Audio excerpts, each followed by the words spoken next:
Hello friends, इस video में हम जानेंगे कि स्टैंडर्ड डेक्स के ऐसे कौन कौन से फंक्शंस हैं जिसकी हेल्प से हम टाइम इंटेलिजेंस कैलकुलेशन कर सकते हैं, क्या स्ट्रक्चर रहता है और क्या जो है बिहाइंड द सीन कैलकुलेशंस हैं, किस तरह से इवेल्युएट होती है वो कैलकुलेशंस, उस बारे में हम इस वीडियो में जानेंगे। ज़्यादा टाइम वेस्ट नहीं करते हैं, तो स्क्रीन पर चलते हैं और यहाँ पर हमारा जो हमारा मॉडल है कनेक्टेड है। इसमें हमने लास्ट वीडियोस में डेट टेबल बनाई है और उसको कनेक्ट किया था अपने डेटा से। तो इस जो वीडियो में है हम कोई स्पेशल कोई फंक्शन लेने वाले नहीं है कि किसी स्पेशल फंक्शन को समझेंगे। इस वीडियो में हम सारे ही डेक्स फंक्शन यानी कि जो भी हमारे टाइम इंटेलिजेंस के जो डेक्स फंक्शंस हैं उन सभी डेक्स फंक्शन कैसे इवेल्युएट होते हैं, एक्चुअल में वो रिजल्ट में क्या देते हैं, वो हम जानने वाले हैं। ओके, तो सिंपल से कैलकुलेशन लेते हैं। जैसे हम वाइट डे निकालना चाहते हैं या फिर लास्ट 3 मंथ की जो है सेल निकालना चाहते हैं या 3 मंथ की जो यूनिट सोल्ड हैं या क्लिक्स हैं या स्पेंड है, जो भी है हम उससे निकालना चाहते हैं। ओके, तो एग्जांपल के लिए हमारे पास ये टेबल है और यहाँ पर एक स्पेंड नाम से यहाँ पर कॉलम है। अब हम टोटल स्पेंड देखना चाहते हैं वाईटीडी के साथ, वाईटीडी का टोटल स्पेंड देखना चाहते हैं, वो एक कैलकुलेशन करनी है। तो स्ट्रक्चर बिल्कुल सेम रहेगा किसी भी टाइम इंटेलिजेंस के लिए, राइट। तो स्ट्रक्चर क्या है, जो एक मेजर रोल जो प्ले करता है वो है कैलकुलेट फंक्शन, यानी कि जो कैलकुलेट फंक्शन है वो इसमें एक मेजर रोल क्रिएट करता है। और कोई भी जो टाइम इंटेलिजेंस की जो कैलकुलेशन है, यानी जो फंक्शन है टाइम इंटेलिजेंस का, वो क्या रिजल्ट में देता है। तो सबसे पहले एक मेजर क्रिएट कर लेते हैं यहाँ पर हम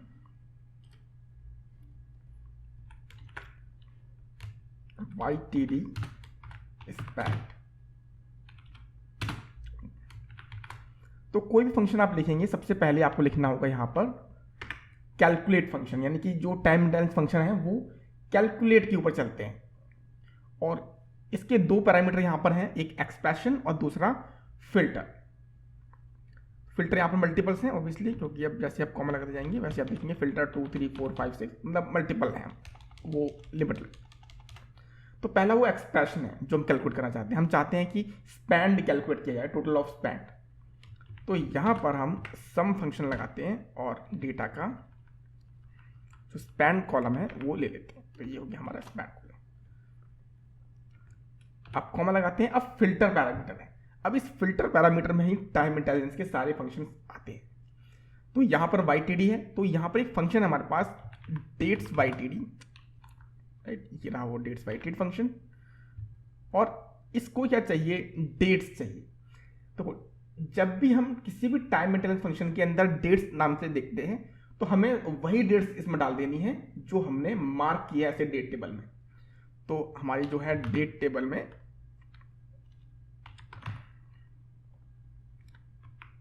जो डेट है और इसको ब्रैकेट क्लोज करना है और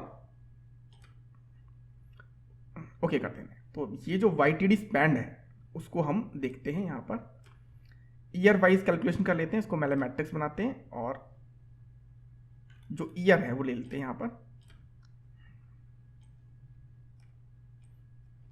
और इसमें मंथ भी डाल देते हैं यहाँ पर।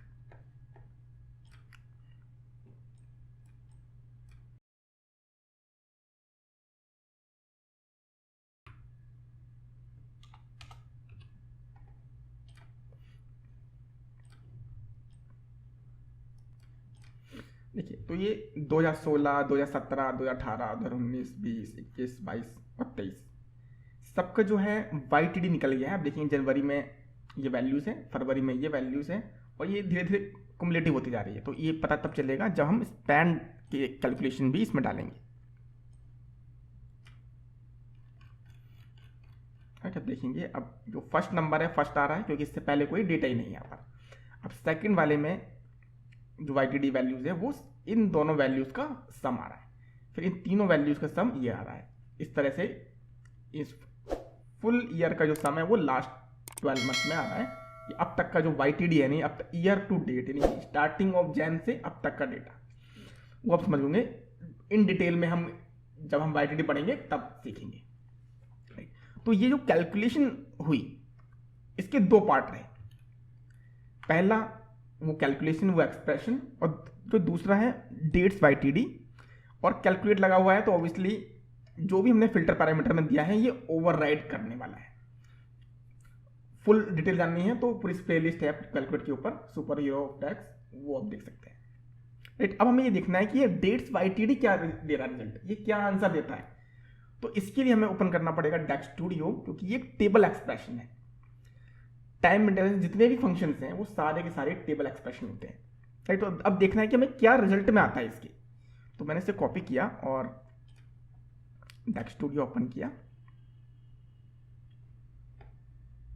कनेक्टेड ऑलरेडी है, और यहां पर लिखते हैं हम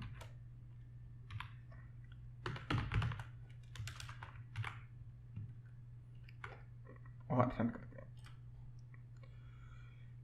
इसने रिटर्न में की है 365 रॉस 1 जनवरी 2023 से लेकर के 31 दिसंबर 2023 तक, यानी फुल ईयर दिया है करंट वाला। अब देखिए, क्योंकि डेक्स स्टूडियो के अंदर कोई भी फिल्टर लगा हुआ नहीं है, तो ये जो लास्ट डेट है उसे ही सिलेक्शन मान रहा है, और लास्ट डेट के हिसाब से इसने लास्ट फुल ईयर ले लिया, यानी 31 दिसंबर में है लास्ट, तो उसने फुल ईयर ले लिया है। अब यहां पर अगर हम कोई सिलेक्शन डालेंगे तो ऑब्वियसली इसका आंसर जो है वो चेंज होगा, यानी अगर हम ये फिक्स करते हैं कि भी करंट डेट जो है वो कौन सी है, तो ये आंसर जो है फिक्स आ जाएगा। पर रिजल्ट देखिए, रिजल्ट आया है एक टेबल और उस टेबल का हेडर भी ध्यान से देखिए, डेट नाम से हेडर आया है उसका, और वैल्यूज आई हैं उसके अंदर कई सारी, यानी कि पूरे फुल जो है रिजल्ट दिया है उसने। इसी तरीके से मान लीजिए अगर ये डेट्स बाई टी ना होकर के कोई और कैलकुलेशन फंक्शन होता, मान लीजिए डेट्स एमटीडी होता, तो क्या रिजल्ट रहता। देखिए, अगर मैं यहाँ पर डेट्स एमटीडी कर देता हूँ और ओके करता हूँ, तो देखिए करंट मंथ क्या है, दिसंबर, तो 1 दिसंबर से लेकर के लास्ट दिसंबर तक की वैल्यू यहाँ पर आ रही है। पावर वीआई में ये थोड़ी डिफरेंट आएगी, क्योंकि मैंने वही बात बोली कि यहाँ पर कोई फिल्टर नहीं लगा हुआ है। अगर आप देखेंगे कि यहाँ पर इस जगह पर इसकी जो वैल्यू है वो है 2016 की जून, तो यहाँ पर जो है वो अगर हम बाई टी माने तो वो मार्च से लेकर के जून होगी। तो हम देखो इस पर फिल्टर लगाते हैं, फिर समझते हैं। अब देखो यहाँ पर फिल्टर कैसे लगाया जा सकता है। यहां पर हम पहले डेट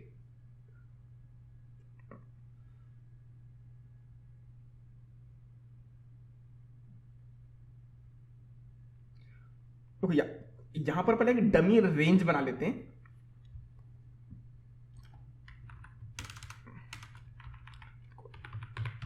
डिफाइन सेक्शन के अंदर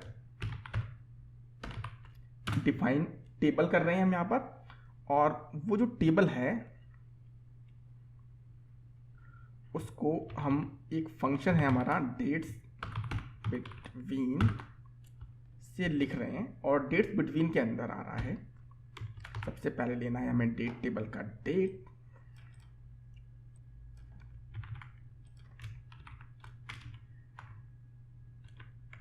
अच्छा हमें यहाँ पर उसका नाम भी डालना पड़ेगा। टेबल का नाम यहाँ पर ले लेते हैं हम, सेम यही नाम लेते हैं।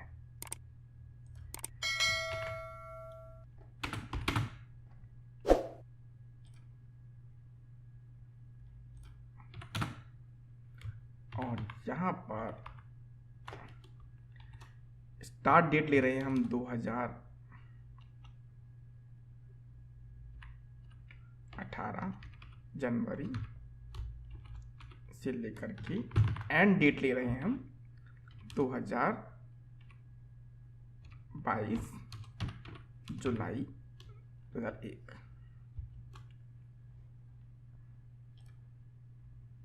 और अब रन करते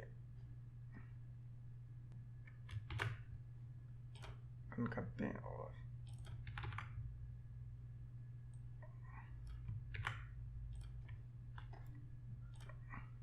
राइट, तो यहां पर हमने उस टेबल को फिल्टर कर लिया है, मतलब हमने उस डेट टेबल को फिल्टर कर लिया है। और अब जो रिजल्ट में आने वाला है वो 1 जनवरी 2018 से लेकर के 1 जुलाई 2022 तक की डेट रेंज आ रही है।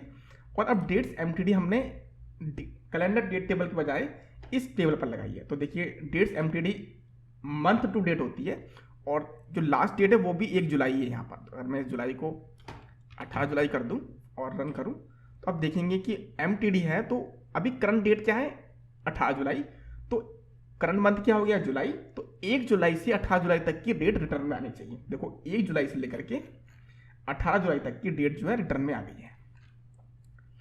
यही इस तरीके से ही अगर हम MTD की जगह अगर हम YTD लिखेंगे और रन करेंगे तो आप देखेंगे कि करंट ईयर क्या है 2022, तो 1 जनवरी 2022 से लेकर के लास्ट डेट क्या है 18 जुलाई, तो 18 जुलाई तक की जो है डेट रिटर्न में आई है।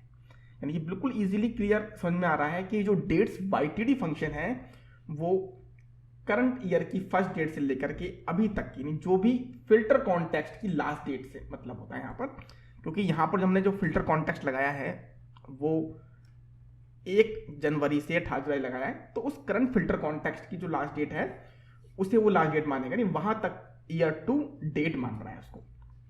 तो रिटर्न में क्या कर रहा है, रिटर्न में आ रही है एक कॉलम विथ डेट हेडर। इसी तरीके से अगर मैं यहां पर QTD करूं तो सेम वही वैल्यूज यहां पर आ जाती है। इसी तरह से अगर मैं एक फंक्शन यूज करूं जैसे सेम पीरियड लास्ट ईयर, वो भी टाइम इंटरवल फंक्शन है, सेम पीरियड लास्ट ईयर, और इसको मैं क्लोज करूं और रन करूं तो आप देखेंगे सिलेक्शन तो है 22 वाला और QTD में आ रहा है वो जुलाई से लेकर के अब तक, वो भी 21 वाला मंथ। MTD कर लेते हैं तो आएगा जुलाई, लेकिन 22 की जगह पर 21 वाला, 1 जुलाई 2021 से 31 जुलाई 2021।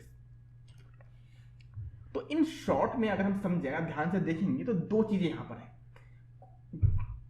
कोई भी टाइम इंटरवल कैलकुलेशन एक टेबल फंक्शन है जो ध्यान रखना है, और दूसरा वो सिर्फ रिटर्न कर रही है एक सिंगल कॉलम की टेबल जिसमें डेट्स हैं। अब सेकंड पार्ट आता है कैलकुलेट का। अब कैलकुलेट का काम है कि जो डेट्स रिजल्ट में आई है आपकी, उस डेट्स को ओवरराइड करवाना है। किस चीज से ओवरराइड करवाना है, हमें करंट जो भी आपने सिलेक्शन दिया हुआ है डेट के ऊपर, तो वो उसको ओवरराइड कर देगा। यानी कि कोई भी आपने सिलेक्शन दिया हुआ उससे कोई मतलब नहीं है, जो भी करंट वैल्यूज आ रही हैं, करंट जो भी फिल्टर कॉन्टेक्स्ट की जो वैल्यूज हैं उसको वो ओवरराइड कर देगा, वो है कैलकुलेट का काम। इसी तरीके से सारे डेक्स के टाइम इंटरवल फंक्शन काम करते हैं। ठीक है, तो इस वीडियो में इतना ही। मैं मिलता हूं आपसे नेक्स्ट वीडियो में, इसी प्लेलिस्ट की नेक्स्ट वीडियो में। तब तक के लिए गुड बाय।